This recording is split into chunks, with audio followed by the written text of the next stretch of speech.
హుజరాబాద్ ఎన్నిక చరిత్రలో నిలిచిపోయే ఎన్నిక. 6 నెలల సుదీర్ఘ ప్రచారం తర్వాత ఈరోజు పోలింగ్ జరుగుతూ ఉంది.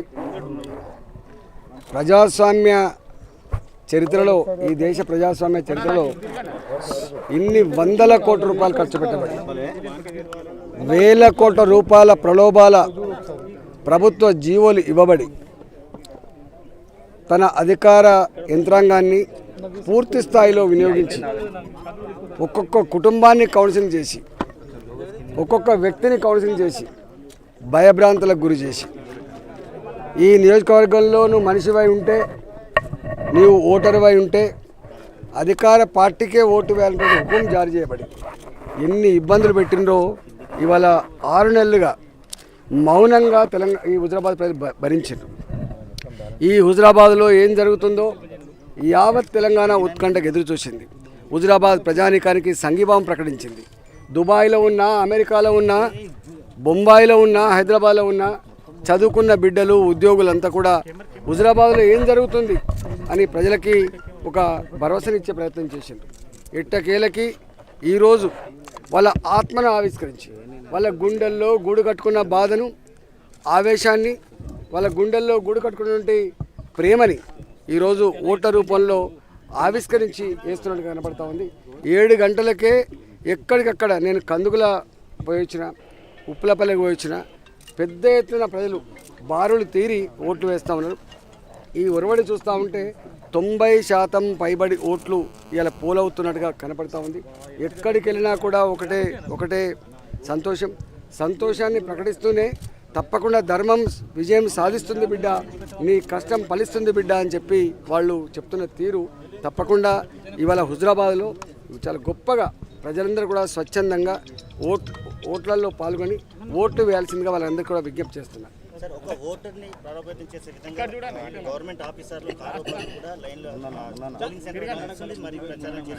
అసలు పోలీసులే స్వయంగా ఎస్కార్ట్ చేసి డబ్బులు తెచ్చిండ్రు, పోలీసులే వాళ్ళకి రక్షణ ఇచ్చి డబ్బులు పంచిచ్చిండ్రు, పోలీసులే ఎస్కార్ట్ పెట్టి లిక్కర్ బాటిల్ తెచ్చిచ్చిండ్రు, పోలీసులే లిక్కర్ పంచుతున్నటువంటి వాళ్ళ కార్యకర్తలు రక్షణ ఇచ్చిండ్రు.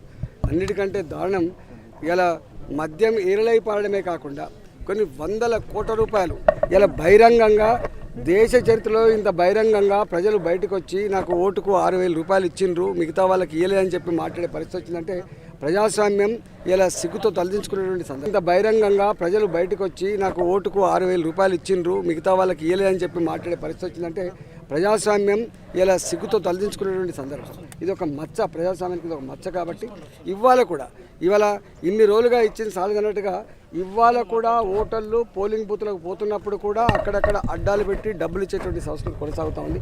ఈ విషయాన్ని పత్రికలు బయటకు తీసుకొచ్చే అక్కరుండే కానీ తీసుకెళ్ళలేకపోయినాయి.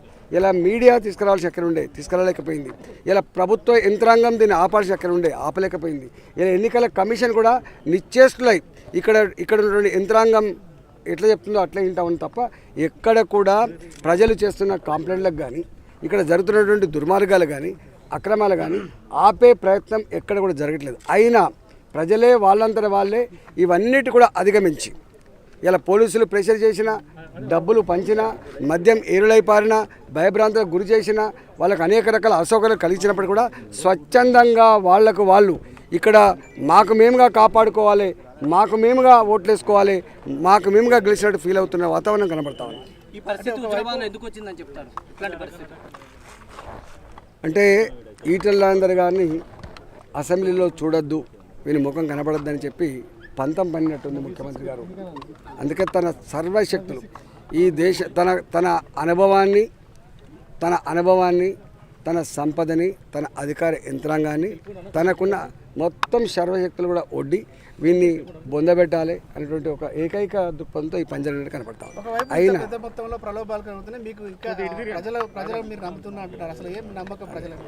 అసలు ప్రజలు చాలా గొప్పోళ్ళు. పిడికడి మంది నాయకులు ప్రలోభాలకు గురవుతుండొచ్చు కానీ ప్రజలు ఎప్పుడు కూడా ప్రలోభాలు ఉన్నప్పటికీ కూడా మంచేందో చెడేందో తర్కించుకునే సత్తా ప్రజలకు మాత్రమే ఉంటుంది. వాళ్ళు అంతిమంగా ఇట్లాంటి సందర్భంలో ఇది అలా మొత్తం యంత్రాంగం అంతా కూడా ఏకపక్షంగా ప్రజల మీద దౌర్జన్యం చేస్తున్నప్పుడు ప్రజలందరూ ఏకోన్ముఖులై ఈ దౌర్జన్యాన్ని అరికట్టకపోతే రేపు సమాజం బానిసత్వంలో పోతున్న భయంలో ఉంటారు. కాబట్టి ఇవాళ స్వచ్ఛందంగా నిజాయితీగా కమిట్మెంట్తో ప్రజలందరూ కూడా వాలంటరీగా ఇవాళ ఏమి ఇచ్చినా కూడా అవన్నీ పక్కకు నెట్టి ఇవాళ ఖచ్చితంగా ఆత్మగౌరవాన్ని గెలిపించుకోవాలి, ధర్మాన్ని గెలిపించుకోవాలని చెప్పి ముందుకు వచ్చింది. ఇంకా నేనే మాట్లాడుతున్నాను. గంటల నుంచి ప్రచారం చేస్తున్నాం మేము ఎలక్షన్ల కోసమని. కానీ ఇవాళ ఎలక్షన్లు ప్రజాస్వామ్యబద్ధంగా జరుగుతలేవు. ఈ ఎలక్షన్లు డిఫరెంట్ ఎలక్షన్లు ఉన్నాయి. ఇప్పటికీ 6 సార్లు జరిగినటువంటి ఎలక్షన్లు ఉన్నాయి. ఈ ఎలక్షన్లకు చాలా తేడా ఉంది. ఈ ఎలక్షన్లలో మొత్తం ఒక ప్రభుత్వం అంతా ఒకవైపు ఉంది, ప్రజలంతా ఒకవైపు ఉన్నారు. ఈ ప్రభుత్వం ఎన్ని రకాల డబ్బులు తెచ్చి పోలీసు వాళ్ళతోటి పంచిచ్చినా కూడా ప్రజలందరూ ఏమంటారు అంటే మేము న్యాయానికి ఓటేస్తాం, ధర్మానికి ఓటేస్తాం. ఇప్పుడు ఉన్నటువంటి ప్రభుత్వం న్యాయం వైపు లేదు, ధర్మం వైపు లేదు.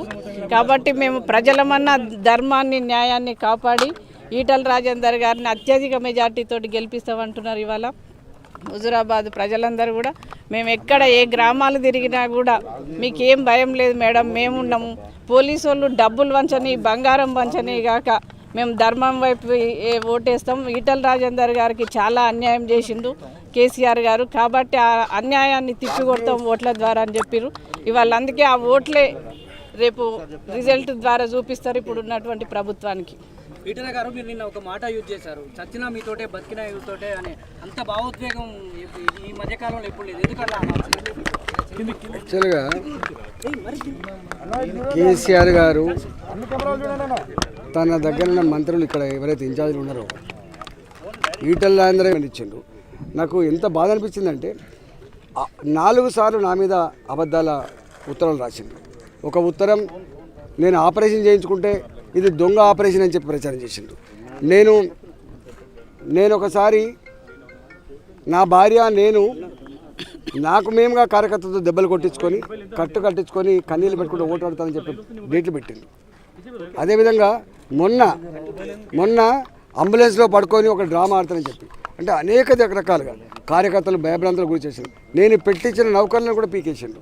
నా కార్యకర్తలంతా కూడా భయభ్రాంతకు గురి చేసిండు. అంటే ఇంత దుర్మార్గమైన హీనమైన పరిస్థితులలో తప్పకుండా దాని నుంచి రక్షణ కల్పించేది గన్మెన్లు కాదు. కాబట్టి ప్రభుత్వం తన బాధ్యత మరిచినప్పుడు, ప్రభుత్వం రక్షణ ఇచ్చేటువంటి పరిస్థితి లేనప్పుడు తప్పకుండా 18 సంవత్సరాలుగా వాళ్ళ జీవితాలతో ముడిపడి ఉన్నటువంటి బిడ్డను కాబట్టి, వాళ్ళ కళ్ళల్లో కదలే బిడ్డను నేను, వాళ్ళ కాళ్ళల్లో తిరిగిన బిడ్డను కాబట్టి, వాళ్ళ బిడ్డను కాబట్టి ఇలా చంపుకుంటారా సాదుకుంటారా అని చెప్పి ఇలా నేను వారికే అది వదిలిపెట్టాను. ఖచ్చితంగా ప్రజలు 18 సంవత్సరాల కాలంలో నా చరిత్ర వాళ్ళ కళ్ళ ముందు ఉంది కాబట్టి వాళ్ళ బిడ్డగా అక్కడే చేసుకొని కాపాడుకుంటున్నట్టుగా కనబడతా ఉంది. పోలింగ్ బూతులలో కూర్చుని ఉండొద్దు, ప్రచారం చేసేవాడు ఉండొద్దు అని చెప్పి ఒక పంతంతో అందరినీ కోవట్టుగా చేసుకొని, అంటే ప్రతి వ్యక్తిని వాళ్ళ బలహీనతను బట్టి కోవట్టుగా చేసుకొని ఇవాళ వాళ్ళని పర్చేజ్ చేసే ప్రయత్నం చేసిండ్రు. ఇవాళ అలాంటి సందర్భం. హాయ్ ఫ్రెండ్స్, మా టుడే టుమారో యూట్యూబ్ ఛానల్ చూస్తున్నందుకు చాలా థ్యాంక్స్. మరిన్ని లేటెస్ట్ వీడియోస్ కోసం వెంటనే సబ్స్క్రైబ్ చేయండి. అలాగే ఈ బెల్ ని కూడా రింగ్ చేసేయండి. మా నోటిఫికేషన్స్ అన్ని మీ మొబైల్లో వస్తాయి. అలాగే మా వీడియోస్ మీకు నచ్చితే లైక్ చేయండి, షేర్ చేయండి, నచ్చకపోతే కామెంట్ చేయండి.